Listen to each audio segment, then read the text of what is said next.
Kenya Moore is revealing some very shocking information about Mr. Marc Daly's parents. Also, is Real Housewives of Atlanta preparing us for Cynthia Bailey's big exit? And Dennis McKinley does not want a wedding to Porsha Williams. Get into this. Well, he's cute, but I might put him in Potomac. Okay, yes. Yeah, he can come right on to Potomac. I learned some very fascinating things in this episode of The Real Housewives of Atlanta. One, I learned that Cynthia Bailey is an alpha. I learned, two, that Kenya's baby has not met Marc Daly's parents. I also learned that cancer patients have to stay away from their spouses because of radiation. And finally, I learned that Dennis McKinley could make himself look even worse on national television. So let's get into all the tea because you know we got plenty to discuss. It's tea time with Richie, so you know you might as well go ahead and get this tea right here, boy. The IASO tea is good for your detoxing, it's good for your gut health, so that means it's good for your overall immune system as well. Get some liquid vitamins in you as well, and make sure to check out the site and get some samples also for your convenience.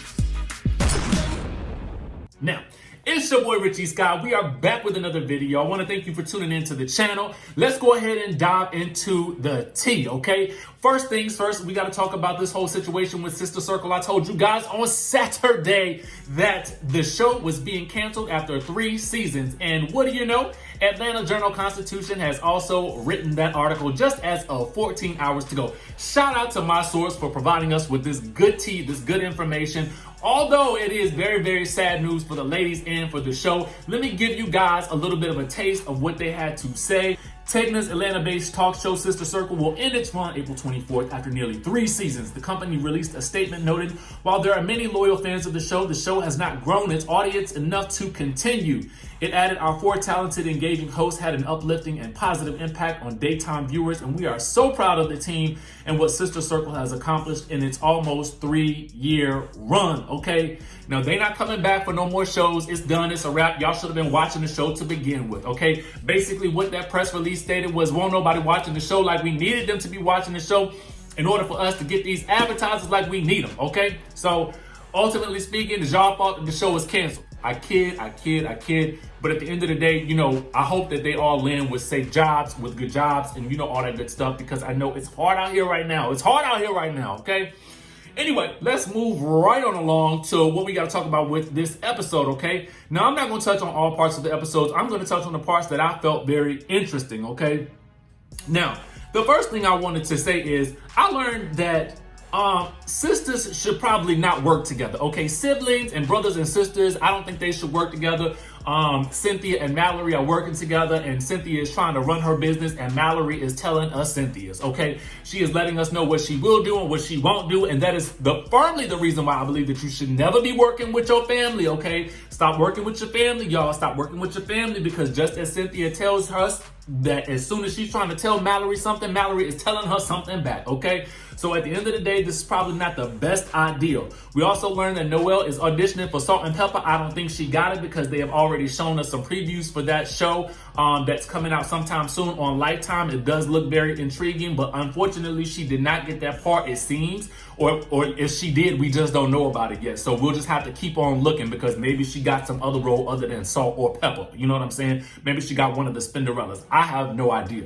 But what I will say is that Cynthia is basically trying to decide if she is going to move to LA or stay in ATL. Mallory says, when you get married, you can't be living in 2 different cities. You know that, right? Cynthia says, I am very happy when I'm in Los Angeles with my family. Everyone's there except for me. But she don't want to give up Lake Bailey. Girl, it's a house, okay? At the end of the day, I understand that this is the first thing that you have gotten for you, but you are about to be a we. There is no more just you, okay? You know what I'm saying? You might as well go ahead and move to LA, because we know ultimately that's where you want to be, and that's honestly where I think many of the fans will prefer you to be. Because we want you to be in love and we want you to be married. And I do think it is very difficult for any type of marriage to sustain long distance. Now, you guys might know people personally, but I don't, okay? And all we need to do is look at Kenya Moore and Marc Daly to sort of look at an example of what that looks like and where it could typically go. And I just feel like for Cynthia's sake, go with your man, okay? Y'all can develop some type of talk show together, do something for yourselves, help people find love. I don't know what you might do, but but there's plenty of opportunities out there in LA for Cynthia Bailey if she wants to. So I suggest she go ahead and move. Maybe she could join Garcelle on the Real Housewives of Beverly Hills, okay? That might be more of Cynthia's speed, okay? You know what I'm saying? Because they don't really read and go down as hard as they can, but they do bring up a lot of stuff about your past, though, so watch out for that. Anyway, Mallory also tells us that Cynthia is an alpha, okay? Now, this is something I was completely shocked by because I'm thinking to myself, an alpha where, okay? This is not to downplay anything great about Cynthia. That is not what I'm doing at all because I feel like she's a beautiful woman. A beautiful woman. You know what I'm saying? But at the end of the day, let's really talk about it. With regards to this group, I don't see her being an alpha. Maybe she's an alpha in relationships, although she didn't seem like one when she was with Peter. But, you know, I digress about that because they are no longer together. But were you shocked about this whole situation with her being an alpha? Because I just don't see it. Anyway, Mallory tells us that Mike might be the one to finally put her in check. And, you know, well, guess we'll just have to see how that works. Whether or not she moves to LA or not, I guess that'll determine that.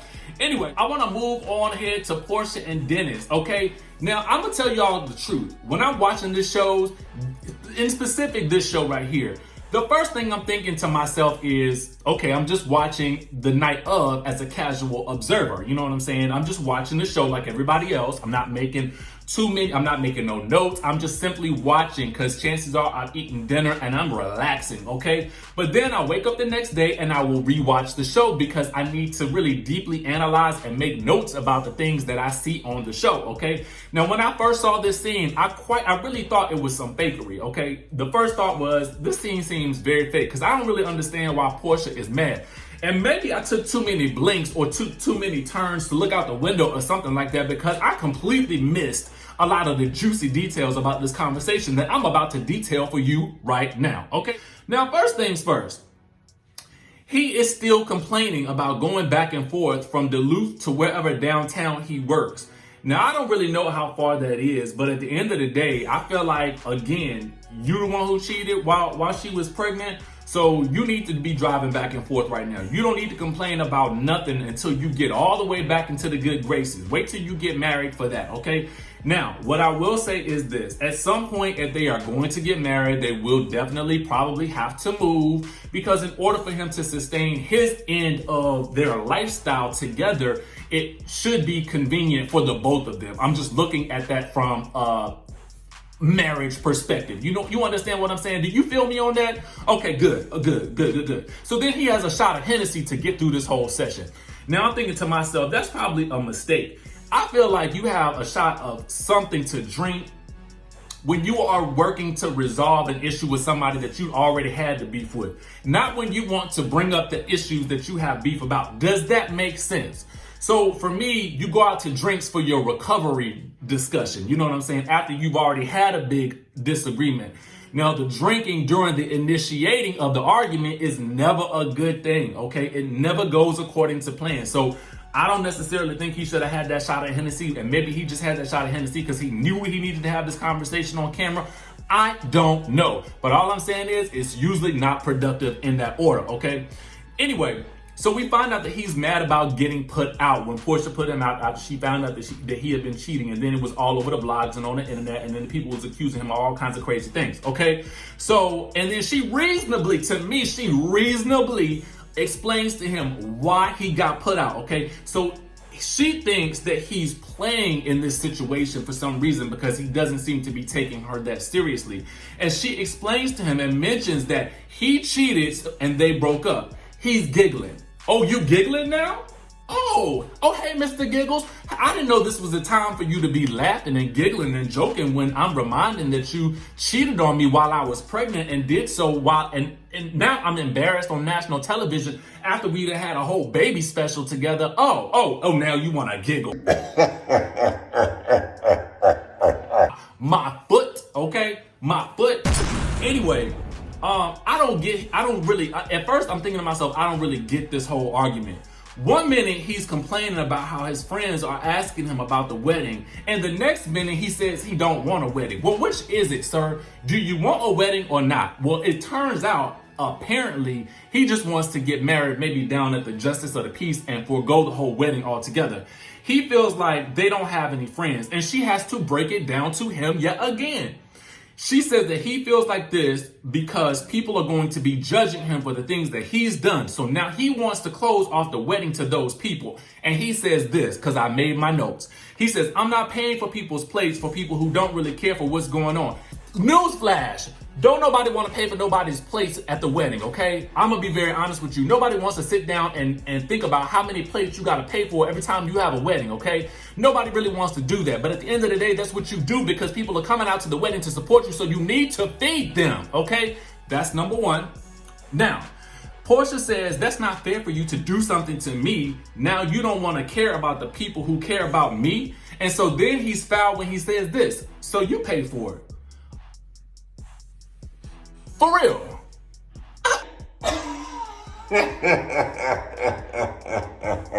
He kidding me, right? You have got to be kidding me. This to me, I was like, how low can you go, bro? How low can you go? Honestly, for real, you worked all these millions. You need to be paying for the wedding, given all that you've done to her to embarrass her on national TV. Okay, but who should really be embarrassed because she decided to take him back? So that's that, okay?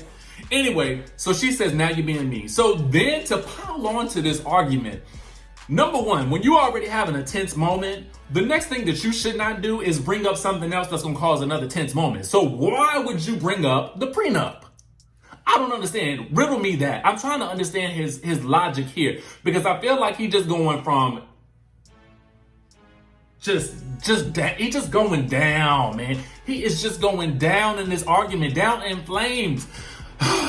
Anyway, so at that point, she's done with him, and he's like, she's taking all her cookies upstairs, and he can't come upstairs and get no cookies from her. And honestly, I think that I agree that they need to discuss the prenup before they get married. But I also think that the timing of him bringing up the prenup was really bad, okay? Really, really bad. Anyway, I want to move on to Cynthia and Kenya packing up Marc's things. Now, I don't want to hear nothing from y'all Kenya fans, but I'm going to tell you what I noticed. In this scene, I noticed it the first time and I noticed it the second time. There was a lot of price tags on those clothes, okay? So I was wondering to myself, are all these his clothes? Or did she buy some clothes and put them in the closet? Like, I was trying to figure out what's going on. And if she is buying the clothes, then, I mean, that's a good woman, Savannah. That is a good woman right there, okay? If she's buying these clothes for him so that he can wear one, and to be quite fair with you, I will say this. She does seem like the kind of person that would be shopping for her man. You know what I'm saying? I want to make sure he got some nice things, that he look good. She gives me that vibe. You know what I'm saying? Because she comes across so submissive when they're together. And Miss Cynthia Bailey and her cheekbones note that. And can we just pause this whole video and give 2 seconds to Miss Cynthia Bailey and her cheekbones in this scene right here, okay? I was like, what in the fish lips is going on here? She was looking good in that scene. She was looking real good in that scene, okay? So Kenya says she gives me 3 things that let me know that this whole marriage should never be in place, okay? And I know in real time she is saying that she is working on the marriage with him and he's now turned into a caring person. But here are the 3 things that lead me to understand that she deserves better than this man. And number 1, she says, I don't have access to his family. Red flag alert. Number 2, she says, I don't have the common decency of just being able to FaceTime Brooklyn with her grandmother. So I was thinking, well, oh my God, well, what does that mean? Oh, 3, it means that Marc's parents have not even seen the baby. Now somebody help me here. Somebody help me here. Okay, somebody really help me here. The parents ain't met the child, but the child been on national television. I'm trying to understand something. And honestly, it was just as of the week prior to in filming that she had said that to, I'm assuming, who was her lawyer, okay? That's some low down dirty stuff right there. That is some low down dirty stuff right there. I can't even speak on it no more. To me, to be very honest with you, that relationship seems toxic in all types of ways. And I just think it's just awful. It's just completely awful. And maybe he has his reasons for doing so, and I don't know them yet. But to me, it's awful. And I'm just, Okay, anyway. We get to Cynthia, Eva, and Kevin, okay? Now, I'm just gonna say this. And I skipped the scene with Nene. I'm gonna go back to that. So Eva has invited Cynthia to her new home. And in this scene, to me, I just felt like this was another way to sort of touch on Cynthia's potential exit from the Real Housewives of the Atlanta, okay? Here we go. So the first thing that, and I'm gonna get to that, but the first thing is Cynthia asked Eva, do you feel safe here? And Eva lets us know she does. If you open a window, the alarm goes off or she gets a notification or something like that. Okay, good. I still don't want her advertising her home and where she lives at on like the location of being outside of the home. Inside the home, I'm fine with, because I kind of feel like, well, actually, I'm not even okay with that. And the reason why is because I just feel like if she really does feel like this man is a danger to her, then I just feel like it's maybe not a good idea for you to be on reality television. And that's just what it is, because ultimately, this is how I feel. When you allow the cameras into your home, they're showing the structure and the layout of your home, okay? So that gives people an idea of where things are, what they look like, whose bedroom is whose, and how best to potentially enter the home. Even if you have alarms, people will still try it, okay? So that's just my thought about this whole situation, and I'm coming from clearly just a safety perspective on this situation. Safety perspective only, right? Anyway. So I'm not even gonna talk about everything that she said about her ex, because I just feel like I don't need to discuss that. But Eva says, after you get married, where are you going to live? And Cynthia is undecided. And I feel like when we see these types of scenes in a reality show, we gotta know that they're there for a reason, okay? They are there for a reason. Now, I had made some notes about Nene leaks, but I have failed to locate them on my script right here. So we're gonna read them off.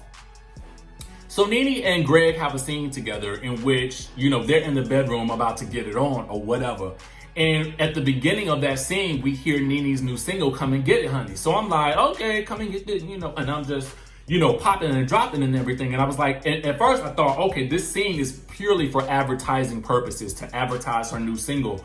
And I was like, okay, I'm kind of here for that. But it actually turned into some things that actually were very revealing to me. And that was mostly that she could not stay in the same room with Greg while he was going through cancer, not just because of the colonoscopy bag, or maybe this has something to do with it, but it was also because of the radiation from the chemotherapy.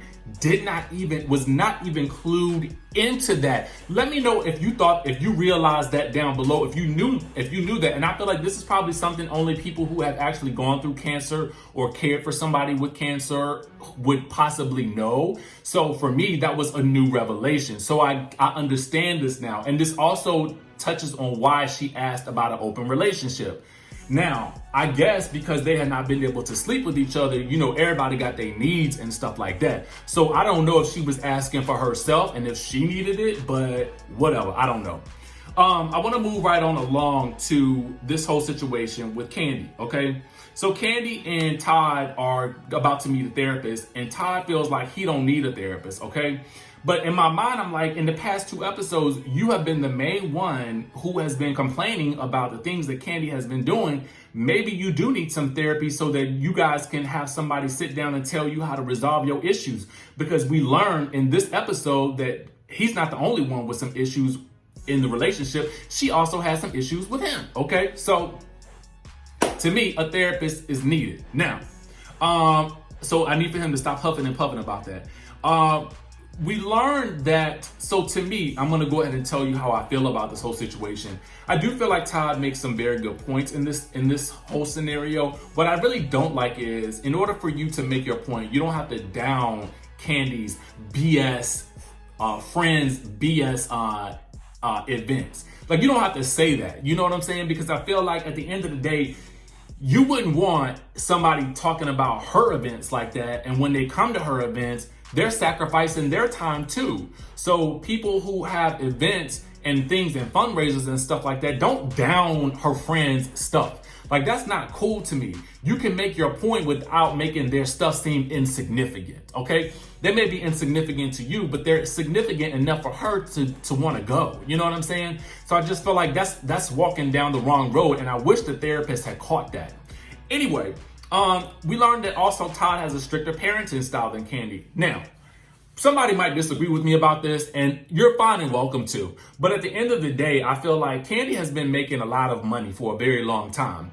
And if she was the mother of my children and she wanted to spoil my daughter that I came into the marriage with, I'm going to let her spoil my daughter, because ultimately she has gained a lot of knowledge about how to make a lot of money.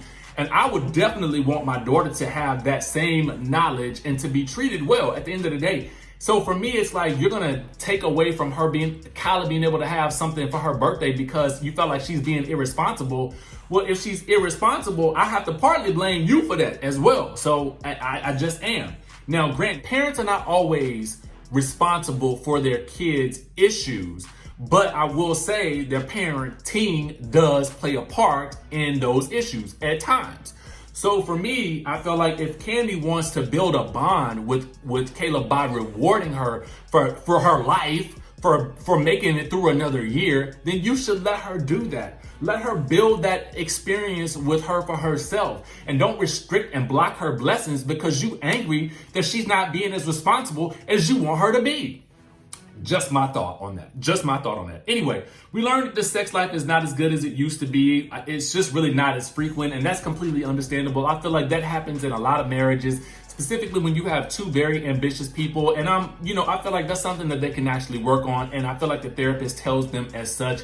He really gives them some sage advice, to sort of end their whole beef. But honestly, it didn't last very long because we see them in the preview for the next episode and they're fighting at their own baby shower. So they're not the only people fighting. It looks like Porsha and Kenya are getting into it, and Nene and Kenya are getting into it. So much so that Todd ended up having to call security, okay? So we'll just have to wait and see how that plays out in the season finale. And then apparently the reunion will be filmed on the 26th of this month, I believe. So we're going to get that reunion after all, and we're going to have to get it virtually. And apparently Andy will have a mute button. So we'll just have to see how that plays out. I wonder if anybody will walk off. Anyway, make sure you guys hit that subscribe button down below. Make sure you guys hit that notification bell button so that you can be clued into when we drop new content right here on this channel. And I will see you in the next video.